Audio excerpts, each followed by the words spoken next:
잠언 3장 13절에서 21절까지입니다. 짐승과 사람은 뭐가 다른가? 짐승은 본능으로만 살아갑니다. 그러나 사람은 응답하며 살아갑니다. 짐승은 자기 내키는 대로 사는 거예요. 그러나 사람은 이걸 어떻게 하면 좋을까? 곰곰이 생각하고 응답하는 그런 마음으로 살아갑니다. 하나님의 사람들은 더 그렇습니다. 이 짐승들은 사람보다 좋은 조건이 있습니다.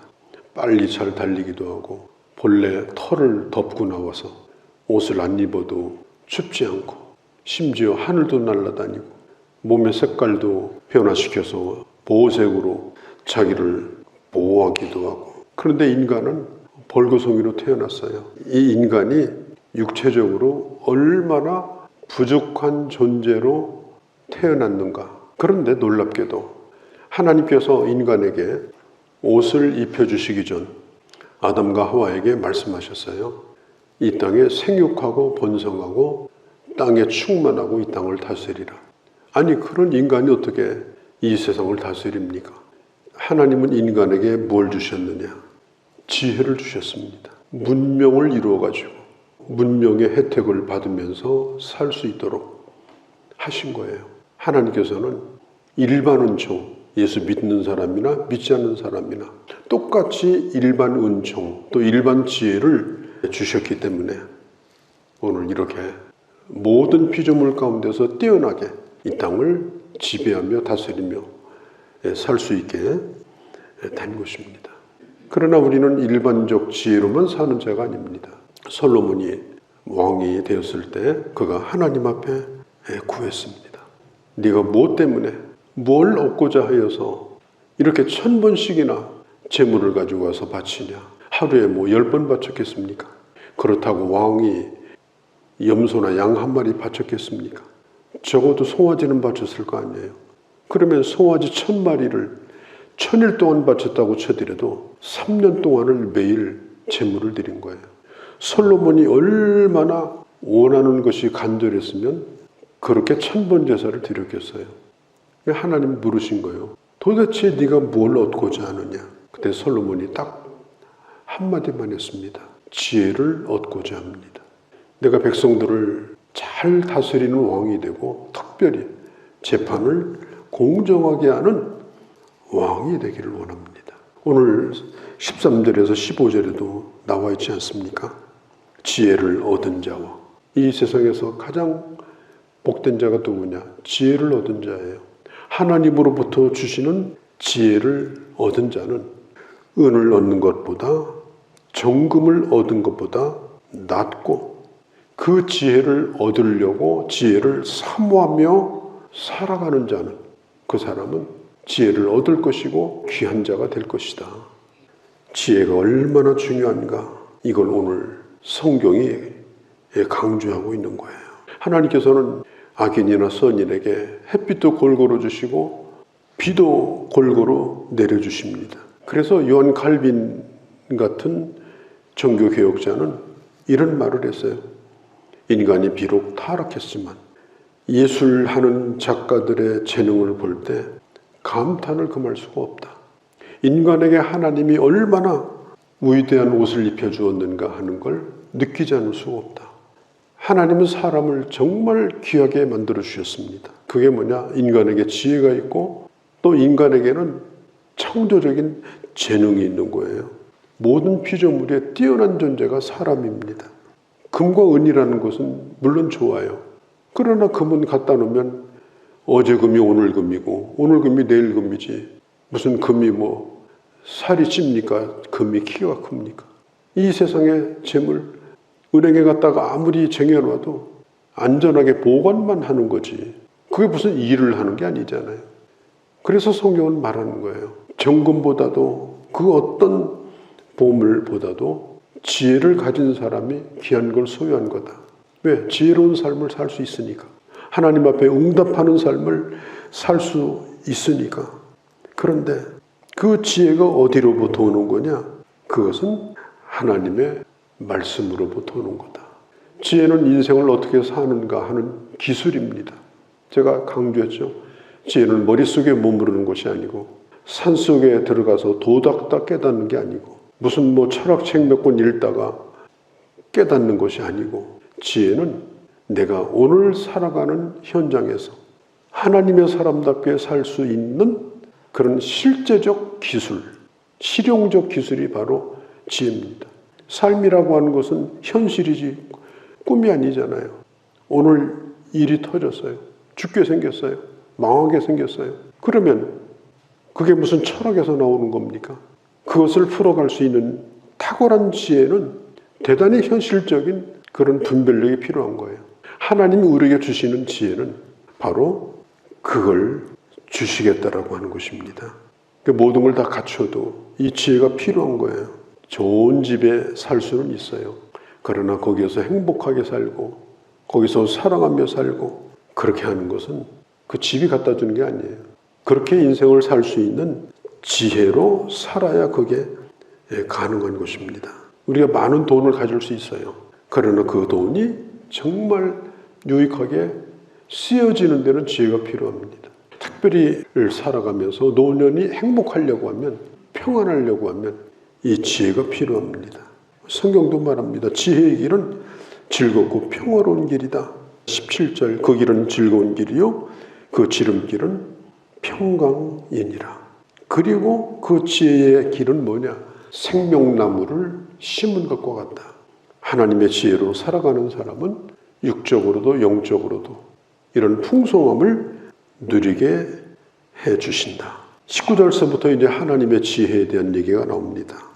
지혜의 하나님은 어떠하셨는가? 여호와께서는 지혜로 땅에 터를 놓으셨고 명철로 하늘을 견고히 세우셨고 그의 지식으로 깊은 바다를 갈라지게 하셨으며 공중에 이슬이 내리게 하셨느니라. 우주라고 하는 것은 우연히 생긴 것이 아닙니다. 아무리 오랜 시간 진화돼서 저절로 생겼다고 주장해도 우리가 보는 모든 이 물질 세계는 거저 생긴 것이 아무것도 없습니다. 이런 모든 것들이 없을 때가 있었어요. 우주가 없을 때가 있었어요. 이건 진화론자들도 인정하는 거예요. 우주는 본래 있었던 것이 아니라 없을 때가 있었다. 그런데 어느 날 이 우주는 시작되었다.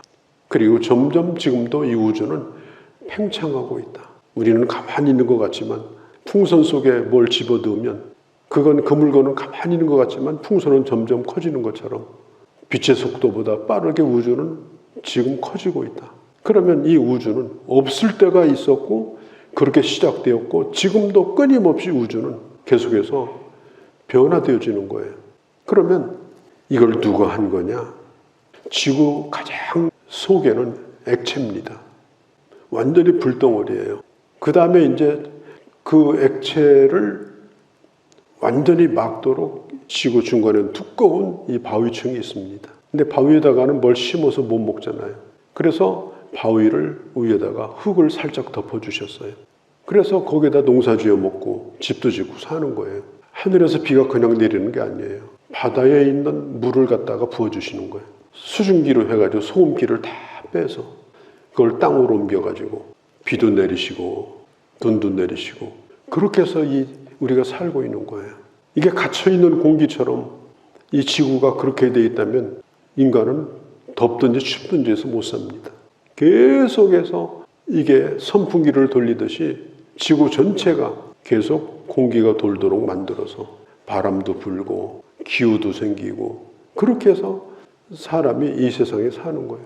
내가 이 지성에서 이 하루를 살아가는 이 여간 동안 하나님이 나를 살게 하려고 얼마나 어마어마한 일을 하고 계신가 한번 생각해 보셔야 돼요. 뭐 진화론은 종교입니다. 종교. 진화론은 학문이 아니에요. 그렇다고 믿는 종교예요. 왜? 하나님을 믿기 싫으니까. 뭐 학문적인 거 무슨 지층이 어떻고 다 부질없는 얘기입니다. 없는 데서 있는 게 생겼고 그 있는 것은 있게 하신 자의 뜻에 따라서 사람은 사람이요 식물은 식물이 된 거고 그리고 모든 세포와 모든 생명체가 하나님의 주권 속에서 질서 안에서 존재하는 거예요. 내 몸 하나도 마찬가지예요. 그러니까 이 하나님의 지혜가 참 얼마나 놀랍습니까? 이러한 하나님이 너에게 지혜를 주시겠다는 거예요. 그 하나님의 지혜를 우리가 받아서 살면 얼마나 행복하겠어요. 그래서 솔로몬이 소를 1000마리 잡아서 바치고 지혜를 원한 거예요. 그만큼 지혜가 중요한 것이고, 중요한 일을 하는 사람은 더 중요하고, 평범한 사람도 중요한 거예요. 사람이 지혜가 없으면 항상 죽는 대로만 가요. 그런데 지혜가 있으면 다른 사람이 다 죽어도 사는 길을 찾아요. 그 지혜의 설명서가 뭐냐? 바로 성경 말씀입니다. 하나님의 말씀. 하나님의 말씀으로부터 지혜가 나오고, 하나님의 말씀을 가지고 우리는 하나님을 경외하고, 하나님을 경외하는 자에게 하나님께서는 우리에게 지혜를 주시는 거예요. 수많은 일이 우리에게 일어나잖아요. 많은 변화를 우리가 겪잖아요. 10년 전, 20년 전이 오늘이 아니에요. 그렇기 때문에 그냥 옛날 생각만 가지고 자기 고정관념에 매여가지고 그냥 고집스럽게 그냥 하나님의 응답하지 아니하고 그냥 배부르고 열심히 먹고 살고 즐겁게 살고 그게 전부라고 생각하고 살면 그게 어떻게 사람다울 수 있는 거냐. 깊이 생각하고 오늘도 하나님 저에게 지혜를 주세요. 궁리를 하지 말고 지혜를 달라고 하세요. 하나님께서는 이렇게 위대하신 하나님인데, 나를 만드신 분인데 왜 이걸 하나님 모르시겠습니까? 철을 따라 아름답게 하신 하나님, 내 인생을 참으로 철을 따라 아름답게 하시고 보기에도 좋고 하나님 보기에도 아름다운 그런 하나님의 사람으로 사는 것, 그게 바로 진정한 축복입니다. 그렇게 지혜롭게 사는 사람이 진정으로 하나님의 복을 받은 자입니다. 너는 몇 평 가졌냐? 나는 몇 평 가졌냐? 다 부질없는 일이에요. 그거 내 것도 아니잖아요. 내 것도 아닌 것을 내 거라고 착각하고, 그리고 그냥 거기에 매여서 사는 거예요. 평생토록 부금붓고. 그러니까 하나님, 오늘 내가 현실을 살면서 하나님께서 내게 주시는 영적인 축복, 또한 내 삶의 생명나무와 같은 축복, 그런 은혜를 내게 주옵소서. 그리고 오늘 성경은 중요한 얘기 하나 하는데 28절에 오라 내일 주겠노라 하지 말라. 내 인생에 지혜롭게 사는 방법 가운데 하나가 뭐냐? 오늘 할 일은 오늘 해라. 특별히 선을 행할 기회가 있으면 내일로 미루지 말라. 기회라고 하는 것은 오늘 그런 기회가 왔으면 오늘 해야 되는 거예요. 특별히 선한 일을 하는 것, 특별히 주님의 일을 하는 것, 하나님이 기뻐하시는 일을 하는 것. 내가 오늘 할 일이 있으면 오늘 해야 돼요. 영혼을 돌보는 일이든지 봉사하는 일이든지. 그렇게 하지 않으면 결국은 뭐냐? 어리석은 자로 종지부를 찍는다는 거예요. 이제 얼마 안 돼서 추수감사절이 다가오는데 우리 감사절 찬송 가운데 그런 거 있죠. 기회 지나가기 전에 어서 추수합시다. 추수감사절 찬양이잖아요. 넓은 들의 곡식이고 낫을 기다리는데 기회 지나가기 전에 어서 추수합시다. 우리는 추수하는 인생을 살고 있어요.